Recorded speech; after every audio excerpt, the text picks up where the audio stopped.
Hello guys, welcome to the सरकारी परीक्षा। मेरा नाम है सूरज और मैं आज आप लोगों के लिए लेके आया हूं आरबीआई असिस्टेंट का वीडियो एनालिसिस, जिसमें कि आज हम लोग बात करने वाले हैं आरबीआई असिस्टेंट में पूछे जाने वाले एक स्पेसिफिक सेक्शन लॉजिकल रीजनिंग के बारे में।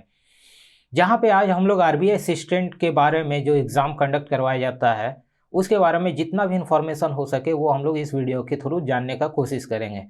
जिसमें कि पहला हमारा है आरबीआई असिस्टेंट का selection process, then exam pattern, and then previous year का क्या कट ऑफ गया था, एंड देन उसके बाद हम लोग बात करेंगे कि लॉजिकल रीजनिंग सेक्शन से कौन कौन से टॉपिक से कितने क्वेश्चंस आते हैं। इसके बाद फाइनली हम लोग देखेंगे कुछ सैम्पल क्वेश्चन, जिससे कि आपको कंप्लीट आइडिया मिल पाए कि जो क्वेश्चंस पूछे जाते हैं उनका लेवल क्या होता है। तो इस वीडियो के थ्रू हम लोग ट्राई करेंगे कि जो आरबीआई असिस्टेंट का सिलेक्शन प्रोसेस है, मतलब कि फॉर्म फिलिंग से लेके जब स्टिल सिलेक्शन, हम लोगों को कंप्लीट एक आइडिया मिल पाए कि एग्ज़ाम किस तरह से कंडक्ट करवाया जाता है। तो अगर जैसे कि मैं आरबीआई असिस्टेंट की सिलेक्शन प्रोसेस की बात करूं, तो जो आरबीआई असिस्टेंट का सिलेक्शन प्रोसेस है वह 3 राउंड में कंडक्ट करवाया जाता है। जो पहला राउंड होता है प्रीलिम्स एग्ज़ाम, जो दूसरा राउंड होता है मेंस एग्ज़ाम, जो तीसरा राउंड होता है language proficiency test. Prelims exam और जो लैंग्वेज प्रोफिशिएंसी टेस्ट होता है हमारा जो थर्ड राउंड, वह क्वालिफाइंग इन नेचर होता है। इट मीन्स कि जब आपका फाइनल मेरिट लिस्ट सिलेक्शन के लिए रिलीज़ किया जाता है तो उनमें इनका मार्क्स एडेड नहीं होता है। मेंस एग्ज़ाम आपके सिलेक्शन में काफ़ी इंपॉर्टेंट रोल प्ले करता है, बट मेंस एग्ज़ाम में अपीयर करने के लिए आपको प्रीलिम्स एग्ज़ाम क्वालिफाई करना होता है। तो जो प्रीलिम्स एग्ज़ाम्स है वह क्वालिफाइंग इन नेचर है। देन आपका मेंस होगा, देन होगा language proficiency test. Language proficiency test में क्या होता है कि जो आरबीआई असिस्टेंट होता है वो फॉर्म स्टेट वाइज फिल करवाता है। इट मीन्स कि जिस स्टेट से आप फॉर्म फिल करते हो वहाँ का जो भी लोकल लैंग्वेज है वह आपको देना होगा, जिसमें कि आपको क्वालिफाइंग कट ऑफ जो आरबीआई का है वह लाना होगा। देन आप फाइनल मेरिट लिस्ट के लिए एलिजिबल हो। तो इस वीडियो में हम लोग क्या करने वाले हैं कि आरबीआई असिस्टेंट का जो प्रीलिम्स एग्ज़ाम है उसके बारे में कंप्लीट इन्फॉर्मेशन देखने को जानने का कोशिश करेंगे कि क्या पैटर्न होता है, क्या कट ऑफ जाता है, क्या क्वेश्चंस पूछे जाते हैं, कि किन किन टॉपिक से क्वेश्चंस आते हैं, वो सब कुछ। तो चलिए देखते हैं प्रीलिम्स एग्ज़ाम का एग्ज़ाम पैटर्न। जैसे कि आप यहाँ पे देख सकते हैं कि जो प्रीलिम्स एग्ज़ाम होता है जो आरबीआई, उसमें 3 सेक्शन से क्वेश्चंस पूछते हैं। पहला होता है इंग्लिश लैंग्वेज, दूसरा होता है न्यूमेरिकल एबिलिटी, जो थर्ड वन होता है रीजनिंग एबिलिटी। तो आज हम लोग रीजनिंग एबिलिटी के सेक्शन से कौन कौन से टॉपिक्स पूछे जाते हैं वो देखने वाले हैं। जो total number of questions English में होते हैं वो होते हैं 30 क्वेश्चन और टोटल मार्क्स होता है 30। इट मीन्स कि जो पॉजिटिव मार्किंग है आरबीआई सिस्टम में वो होता है 1 मार्क्स का, और जो निगेटिव है वो होता है 1/4। इसी तरह न्यूमेरिकल एबिलिटी में टोटल नंबर ऑफ क्वेश्चंस जो होते हैं वो होते हैं 35 क्वेश्चंस, 35 मार्क्स का। और इस सेक्शन को आपको अटेम्प्ट करने के लिए 20 मिनट्स दिया जाता है। रीजनिंग में भी टोटल नंबर ऑफ क्वेश्चंस होते हैं 35, टोटल मार्क्स 35, एंड जो सेक्शनल टाइम है हमारा है 20 मिनट्स। यहाँ पे हमें यह चीज़ जानना होगा कि जो RBI assistant prelims exam conduct करवाते हैं वह सेक्शनल टाइमिंग पे डिवाइडेड होता है। हमारा टोटल एग्ज़ाम टाइम तो 1 आवर का होता है, इट मीन 60 मिनट्स का, बट वो 60 मिनट्स भी डिवाइडेड है 20-20 मिनट्स के, 20-20 मिनट्स में। इट मीन्स कि इंग्लिश लैंग्वेज सेक्शन को आपको अटेम्प्ट करने के लिए सिर्फ 20 मिनट ही दिया जाएगा। उस 20 मिनट में आप ना ही न्यूमेरिकल एबिलिटी क्वांट के क्वेश्चंस ना ही एलआर के क्वेश्चंस अटेम्प्ट कर सकते हैं। इवन आप अगर उस 20 मिनट्स में कुछ टाइम सेव भी कर लेते हो तो आप नेक्स्ट सेक्शन में वो टाइम यूटिलाइज नहीं कर सकते। तो इसीलिए हमारा जो स्पीड है एग्ज़ाम को अटेम्प्ट करने के लिए, ज़्यादा से ज़्यादा क्वेश्चन अटेम्प्ट करने के लिए हमें उसी अकॉर्डिंग प्रिपेयर करना होगा कि हम 20 मिनट में इंग्लिश के 30 क्वेश्चंस अटेम्प्ट कर पाए, क्वांट के एंड एलआर के 20 मिनट में 35 क्वेश्चंस हम अटेम्प्ट कर पाए। तो उसी के अकॉर्डिंग हमारा जो प्रिपरेशन है हमें करना चाहिए, क्वेश्चंस प्रैक्टिस करने चाहिए। ठीक है, तो ये था हमारा एग्ज़ाम पैटर्न, जिसमें हमने जाना कि 3 सेक्शंस होते हैं, सेक्शनल टाइमिंग डिवाइडेड होता है, पॉजिटिव मार्किंग क्या है, निगेटिव मार्किंग क्या है। ठीक है, टोटल क्वेश्चंस जो आरबीआई सिस्टम में प्रीलिम्स एग्ज़ाम में आते हैं वो 100 है, 100 मार्क्स के हैं, and total time is 60 minutes. अब हम लोग बात कर लेते हैं कट ऑफ की। तो जो आरबीआई असिस्टेंट का जो लास्ट एग्ज़ाम हुआ था वो हुआ था 2019 में। तो 2019 के अकॉर्डिंग अगर मैं कट ऑफ की बात करूं तो जो स्टेट वाइज कट ऑफ आया था वह अहमदाबाद रीजन का जो कट ऑफ था वह गया था 92। यहाँ पे आप देख सकते हो कि जब टोटल क्वेश्चंस 100 हैं एंड टोटल मार्क्स हमारा 100 मार्क्स का ही है, उसमें general cut off Ahmedabad region का 92.75 गया था। इसी तरह अगर मैं बात करूँ EWS की तो वह है 91, OBC का है 89 एंड देन ST का है 79, SC का है 90.25। तो ये था अहमदाबाद रीजन का कट ऑफ जो 2019 में गया था। इससे आप ये आइडिया लगा पा रहे होगे कि आउट ऑफ 100 हमें कितना मार्क्स स्कोर करना है, कितने नंबर ऑफ क्वेश्चंस अटेम्प्ट करने होंगे सो डैट कि हम लोग मेंस के लिए एलिजिबल हो पाए। इसी तरह अगर मैं अदर स्टेट की बात करूं तो बेंगलुरु रीजन का भी जो कट ऑफ जनरल का गया था वह था 92.25, EWS का जो कट ऑफ गया था वह था 89, OBC का जो कट ऑफ गया था वह था 89.75, ST का जो था वह 81.75। तो यहाँ पे अगर आप अहमदाबाद और बेंगलुरु रीजन का भी कंपेयर करोगे तो कट ऑफ ऑलमोस्ट आप देखोगे तो जनरल कैटेगरी का आउट ऑफ 190% कट ऑफ जा रहा है। इसी तरह अगर आप अदर स्टेट्स से भी एनालिसिस करोगे कि कितने कट ऑफ जा रहे हैं तो हर एक रीजन का आप देखोगे, चाहे वह भोपाल हो, भुवनेश्वर हो, चाहे वह चंडीगढ़ हो, चाहे वह चेन्नई हो, चाहे वह गुवाहाटी हो, हर एक रीजन के जो कट ऑफ है जनरल के 90% प्लस है। तो जब हमें 90% प्लस स्कोर करना है तो डेफिनेटली हम लोग एज अ रेगुलर जो हम लोग प्रिपेयर करते हैं उससे काम नहीं बनेगा। हमें स्मार्ट स्टडी करना पड़ेगा, हमें यह जानना होगा कि किस टॉपिक से कितने क्वेश्चंस आते हैं। अदरवाइज हम लोग उन टॉपिक्स पे अपना एफर्ट दे रहे होंगे कि जिन टॉपिक से क्वेश्चंस कम आए या जिनसे क्वेश्चंस नहीं आते हैं, तो वो चीज़ हमें नहीं करना है। हमें उन टॉपिक्स पे ज़्यादा फोकस करना है जिन पे कि 100% क्वेश्चंस तो आने ही चाहिए एग्ज़ाम में, अगर हमें 90% प्लस स्कोर करना है तो। इसीलिए मैंने नीचे में आप देख सकते हो कि मैंने ये टॉपिक्स भी नोट डाउन करके रखा हुआ है 2019 पेपर के बेसिस पे कि किन किन टॉपिक्स से क्वेश्चंस पूछे गए थे। और अगर आप अदर बैंकिंग इंश्योरेंस के भी आप देखोगे तो ये जो ऐसे टॉपिक्स है जो कि कॉमन है, जो कि बैंकिंग एंड इंश्योरेंस एग्जाम में फॉलो होते हैं, इनमें से क्वेश्चंस 100% आपको एग्जाम में देखने को मिलेंगे ही। तो इन टॉपिक्स के बेसिक कॉन्सेप्ट्स को हमें पहले फर्स्ट प्रायोरिटी पे क्लियर करना है एंड देन उनमें जितने भी क्वेश्चंस हम लोग प्रैक्टिस कर पाए, आइदर वो मॉक टेस्ट के थ्रू हो, आइदर वो क्विज के थ्रू हो, हमें नंबर ऑफ क्वेश्चंस प्रैक्टिस करने होंगे एग्ज़ाम के अकॉर्डिंग, तभी हम लोग 90% मार्क्स जैसे स्कोर को ला सकते हैं RBI असिस्टेंट एग्ज़ाम में। तो अगर जैसे आप यहाँ देख सकते हो कि किन किन टॉपिक से पूछे गए थे, तो इनमें जो हमारा फर्स्ट टॉपिक है वह है अरेंजमेंट एंड पैटर्न, जिससे कि आप देखोगे कि टोटल नंबर ऑफ क्वेश्चंस जो पूछे गए थे वो थे 6। इसके बाद अगर आप देखोगे जो हमारा दूसरा टॉपिक जो पूछा गया था 2019 में, जिससे क्वेश्चंस आपको देखने को मिले थे, वो थे डायरेक्शन एंड डिस्टेंस, जिससे कि आपको टोटल नंबर ऑफ क्वेश्चंस देखने को मिले थे 3। जो थर्ड टॉपिक हमारा है ब्लड रिलेशन, जिससे कि टोटल नंबर ऑफ क्वेश्चंस आए थे 3। जो हमारा फोर्थ टॉपिक है वह है इनइक्वालिटीज, जिससे कि टोटल नंबर ऑफ क्वेश्चंस आए थे 5। सिलॉग से आए थे 3 एंड देन पजल से आया था 15। तो यहाँ पे आप देख रहे होगे कि हमारे लिए जो अगर लॉजिकल रीजनिंग में हमें मैक्सिमम मार्क्स स्कोर करना है, देन हमें पजल को तो स्किप नहीं करना होगा। जितने भी टाइप के क्वेश्चंस बन सकते हैं पजल में, आइदर वो बॉक्स बेस्ड पजल हो, फ्लोर बेस्ड पजल हो, जितने भी टाइप के क्वेश्चंस बने पजल से रिलेटेड, वो हमें तो प्रैक्टिस करना होगा। एंड जितने तरह के भी क्वेश्चंस हम लोग प्रैक्टिस कर सकते हैं तो वो हमें करना होगा, क्योंकि अगर हमने किसी भी टॉपिक्स को मिस किया, किसी भी टाइप्स के क्वेश्चंस के पजल को मिस किया, अगर उस पजल से क्वेश्चंस आ गए एग्ज़ाम में, देन बहुत ही डिफ़िकल्ट हो जाएगा हमारे लिए कि 90+ हम लोग स्कोर कर पाए। सो हम लोग यहाँ पे आप देख रहे होगे कि जो टोटल नंबर ऑफ़ टॉपिक्स है रीजनिंग में वो है आपके टोटल 6, जो कि हमारे लिए काफ़ी इंपॉर्टेंट रोल प्ले करता है एग्ज़ाम में, क्योंकि इनसे हमें 100% क्वेश्चन देखने को मिलेंगे। तो हमें एग्ज़ाम से पहले इन टॉपिक्स को तो अच्छे से प्रिपेयर करना ही है। इसके बाद अगर हमें टाइम मिला, अगर हमें और कुछ टॉपिक्स मिले जिनसे कि हमें 1-2 क्वेश्चन देखने को मिले होंगे या आने के चांसेस हैं, देन हम लोग उसमें एफर्ट अपना दे सकते हैं। बट इन 6 टॉपिक्स को तो हम लोग स्किप नहीं कर सकते हैं। इसी तरह इनइक्वालिटी से 5 क्वेश्चंस आते हैं। इनइक्वालिटीज़ के क्वेश्चंस भी आपने देखे होंगे। जैसे कि A is greater than B, B is equal to C, C is less than D. ये इस टाइप के जो क्वेश्चंस होते हैं वो आते हैं इनइक्वालिटीज़ के अंदर। इनइक्वालिटीज़ के भी क्वेश्चंस आप देखोगे तो 5 क्वेश्चंस आपको देखने को मिलते हैं, और ये काफ़ी इजी टॉपिक्स होते हैं। अगर आप इनमें क्वेश्चंस प्रैक्टिस करके जाते हो तो अब 100% चांसेस है कि आप इन क्वेश्चंस को तो सॉल्व करेंगे ही।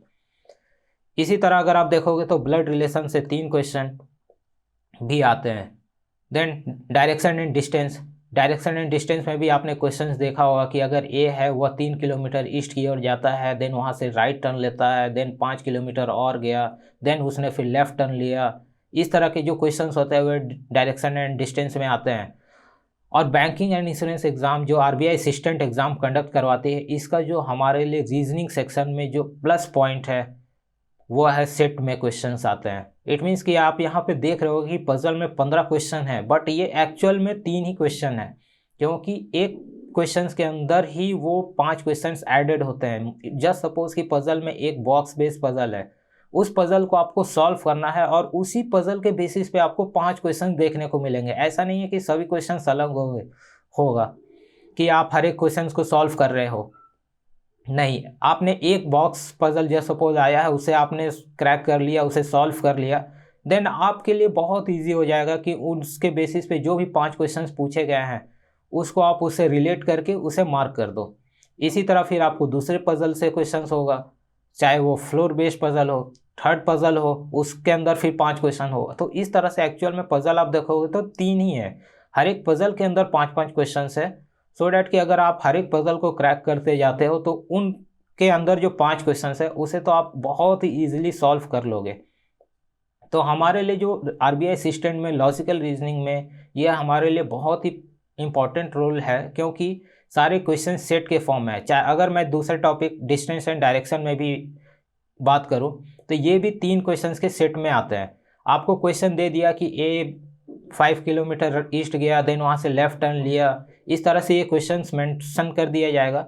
देन आपको इसे सॉल्व करना होगा एंड इसके अकॉर्डिंग जो भी हमारा फिगर है जो भी बन पाए वो बनाना होगा, एंड देन उसी के उसी से रिलेटेड आपको 3 क्वेश्चंस पूछे जाएंगे। ऐसा नहीं है, बहुत ही कम चांसेस होते हैं कि आरबीआई असिस्टेंट में आपको डिस्टेंस एंड डायरेक्शन के जो क्वेश्चंस हो सभी अलग अलग हो। वो मैक्सिमम जो पूछते हैं वो एक 3-3 के सेट में ही पूछते हैं। आप एक क्वेश्चन को सॉल्व करो, उसके बेसिस पे 3 क्वेश्चंस गिवन है, आप उससे रिलेट करो एंड देन मार्क कर दो अपना आंसर। ऐसा नहीं है कि आपको हर एक क्वेश्चन को अलग अलग सॉल्व करना है।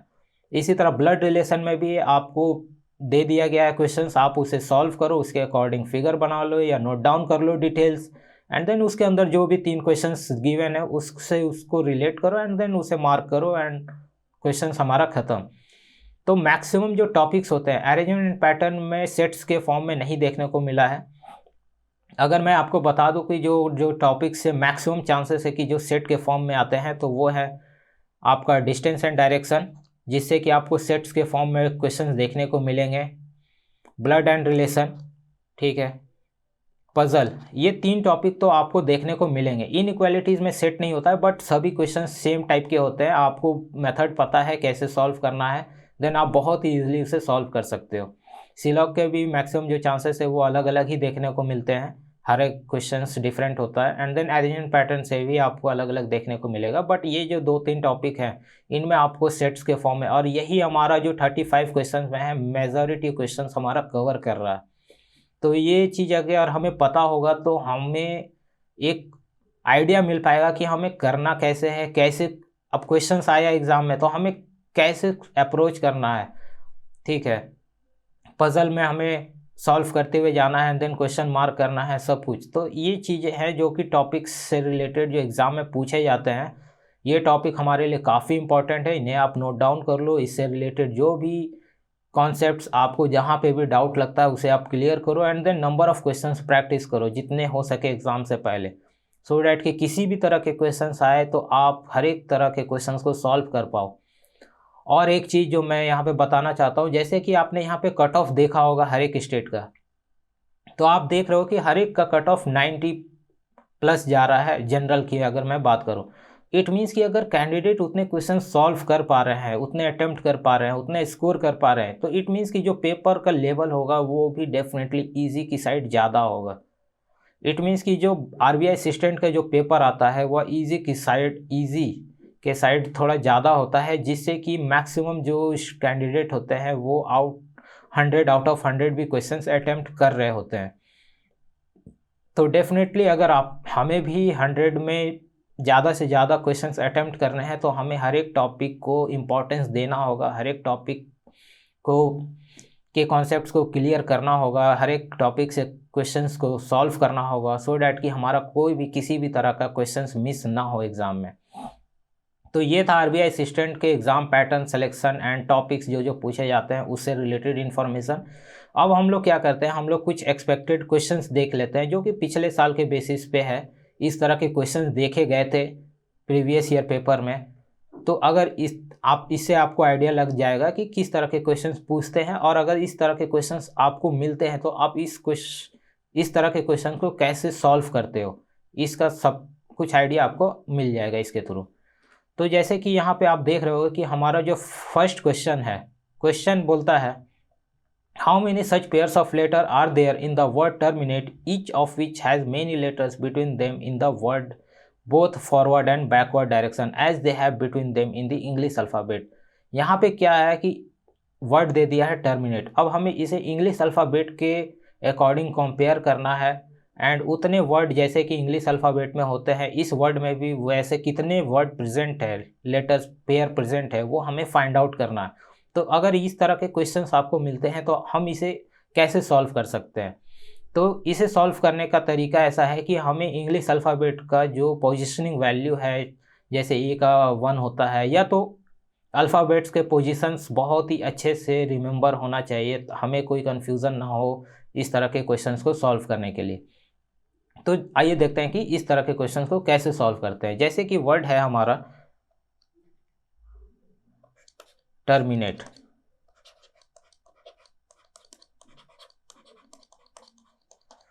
तो हमारा अगर हम फॉरवर्ड डायरेक्शन में जाते हैं तो जो हमारा इस वर्ड का पहला लेटर है वह है टी। अब अगर आप इंग्लिश अल्फ़ाबेट में देखोगे तो टी के बाद TUVWXYZ इस तरह के से लेटर आते हैं। तो हमें इसी वर्ड में वो सेम चीज़ कंपेयर करना है कि टी के बाद इस तरह के जो लेटर है इंग्लिश अल्फ़ाबेट के अकॉर्डिंग कितने प्रेजेंट है या नहीं है। तो अगर हम लोग यहाँ पे देखते हैं तो टी के बाद ई है, आर है, एम है, आई है, एन है, ए है, टी है और ई है। इट मीन्स कि जो हमारा इंग्लिश अल्फ़ाबेट के अकॉर्डिंग टी के बाद जो आता है लेटर्स वो इसमें प्रेजेंट नहीं है। इट मीन्स कि यह पेयर फॉर्म नहीं होगा। इसी तरह अब हमें हर एक लेटर से कंपेयर करना होगा इंग्लिश अल्फ़ाबेट के अकॉर्डिंग। तो अगर मैं बात करूं इस वर्ड में जो दूसरा लेटर है हमारा वो है ई।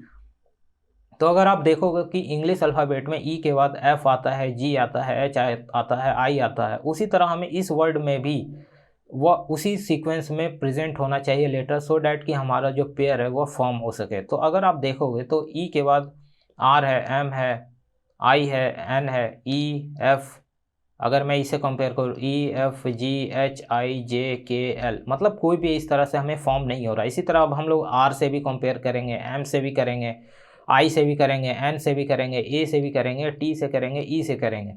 ये होगा हमारा फॉरवर्ड डायरेक्शन में। हम लोग हर एक लेटर को इस वर्ड के कंपेयर करेंगे सो डैट कि हम लोग वो चीज़ें फाइंड आउट कर पाए कि इंग्लिश अल्फ़ाबेट के अकॉर्डिंग यहाँ पे कितने पेयर प्रेजेंट है। तो अगर आप फॉरवर्ड डायरेक्शन में हर एक लेटर को कंपेयर करोगे, चाहे वो आर हो, चाहे वो एम हो, आई हो, एन हो, ए हो, टी हो, ए हो, ई हो, तो आपको कोई भी पेयर नहीं मिलेगा। क्वेश्चन में फॉरवर्ड एंड बैकवर्ड डायरेक्शन दोनों बोला गया है, तो हमने फॉरवर्ड में जब हम लोग देखते हैं तो एक भी पेयर फॉर्म नहीं होगा। देन हमें अब क्या करना है, बैकवर्ड डायरेक्शन में चेक करना होगा। तो अगर हम लोग बैकवर्ड डायरेक्शन में इधर से चेक करते हैं, देन हमारा टर्मिनेट वर्ड में जो पहला लेटर है वह है ई। तो ई से जब हम लोग देखते हैं E, F, G, H, I, it means कि इंग्लिश अल्फ़ाबेट के अकॉर्डिंग यह एक पेयर फॉर्म कर रहा है।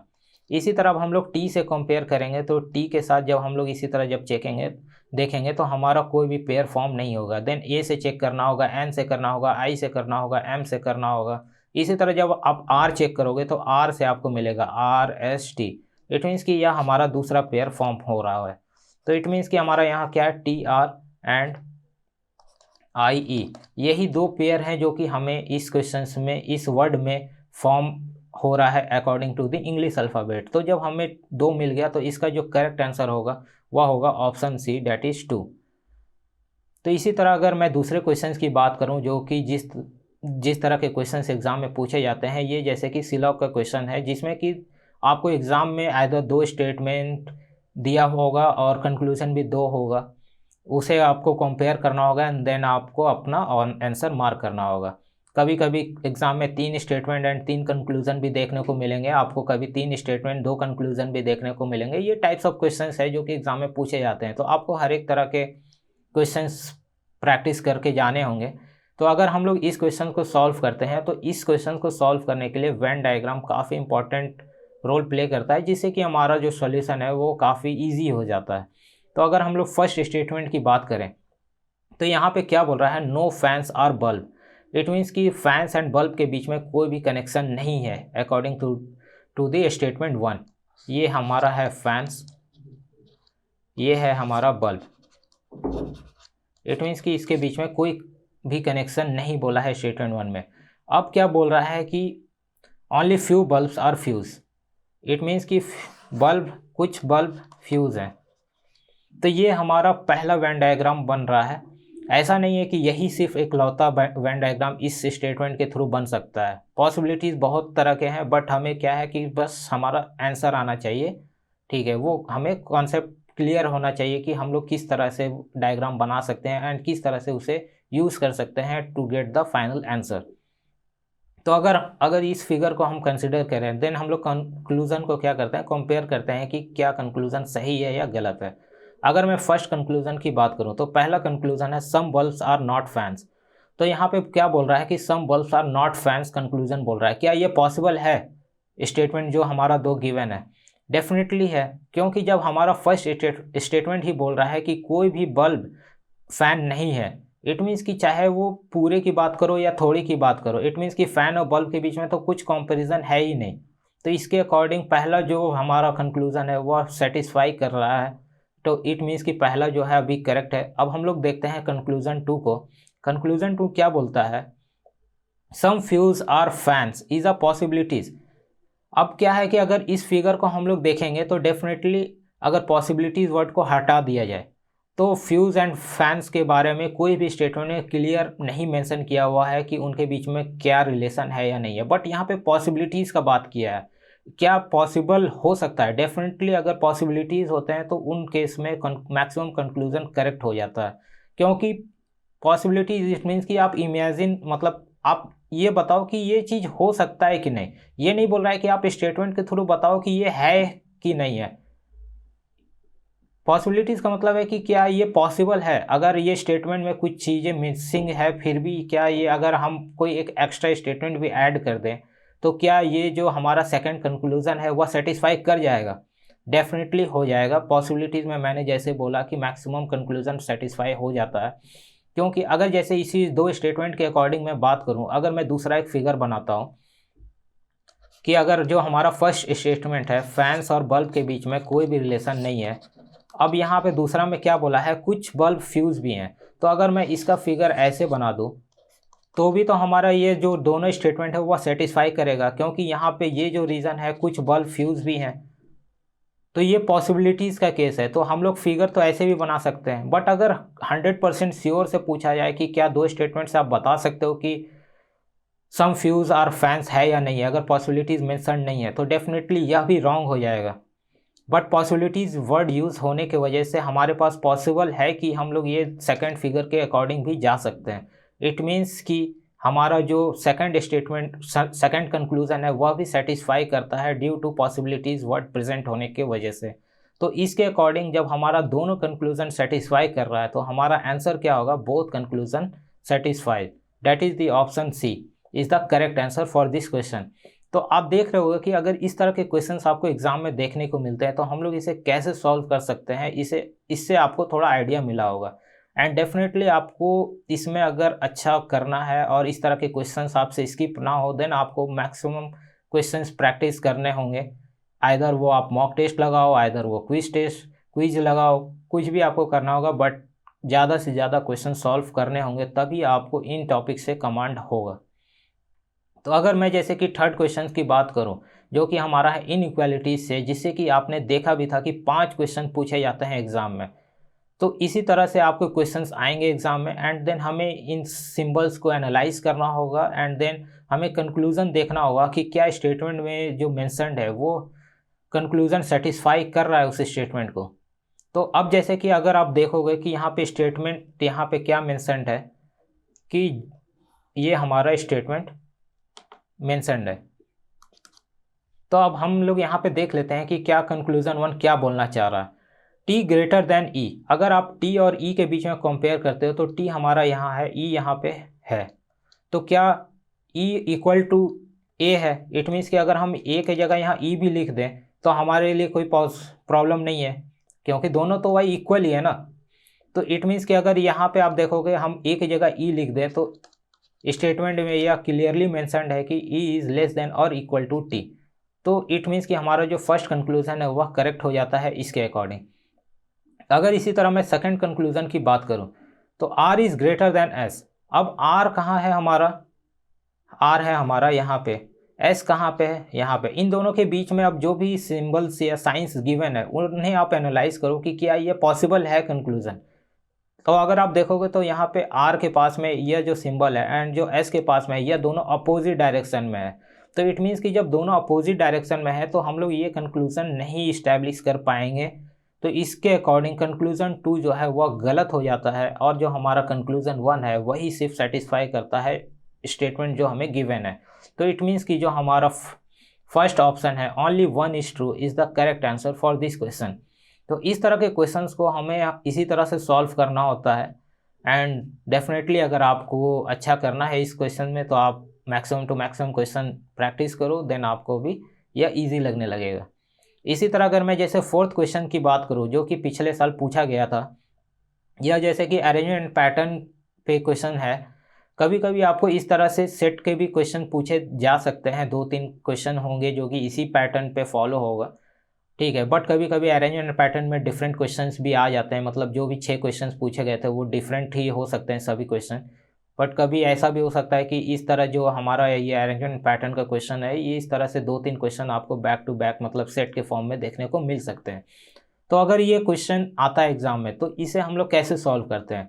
तो हमारा क्या है कि यह गिवन है स्टेटमेंट, अब हमें क्या करना है जो भी क्वेश्चन गिवन है उससे सेट अप्लाई करना है इसमें, एंड देन हमारा जो फाइनल आंसर आएगा वो हमारा करेक्ट आंसर हो जाएगा। तो अगर हम क्वेश्चन की बात करें तो यहाँ पहला क्वेश्चन क्या है, if alphabets of the given words are arranged according to the dictionary order. It means कि क्या बोल रहा है कि यहाँ जो हर एक वर्ड गिवन है, जैसे DEW यह एक वर्ड है, BIG यह एक दूसरा वर्ड है, RAW third word, FAN fourth word, DOG fifth word.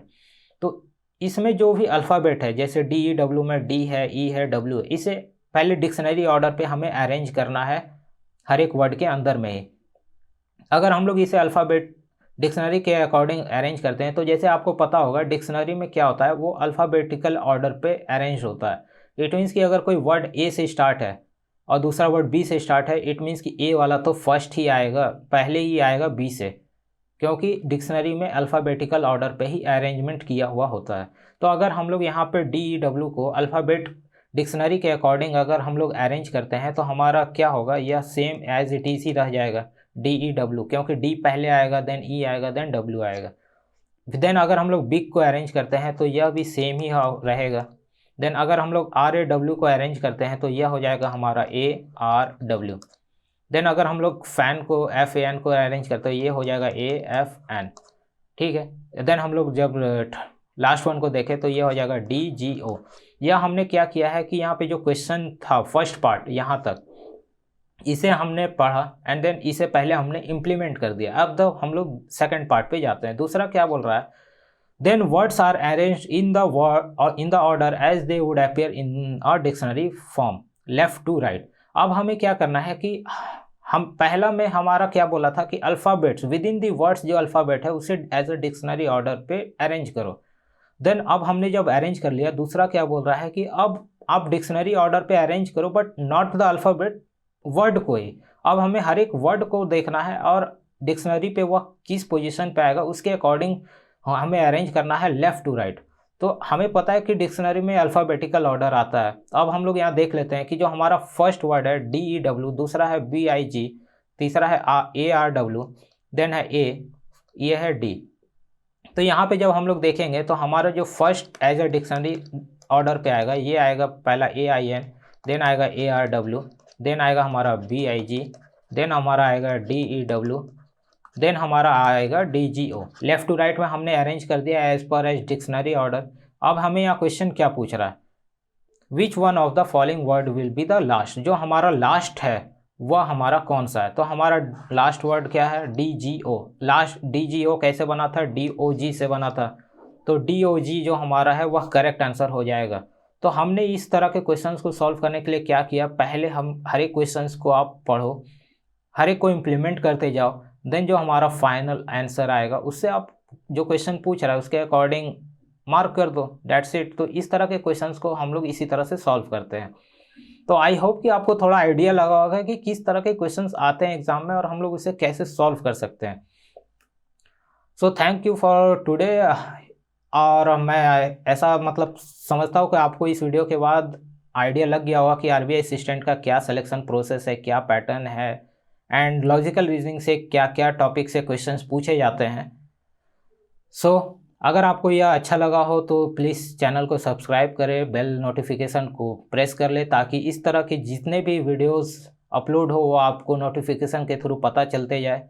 अगर वीडियो आपको पसंद आया हो तो लाइक करें, एंड अगर कोई भी इम्प्रूवमेंट एरिया हो तो वो आप प्लीज़ कमेंट के थ्रू बताएं, सो डैट कि मैं नेक्स्ट वीडियो में उसे इम्प्रूव कर पाऊँ। Thank you.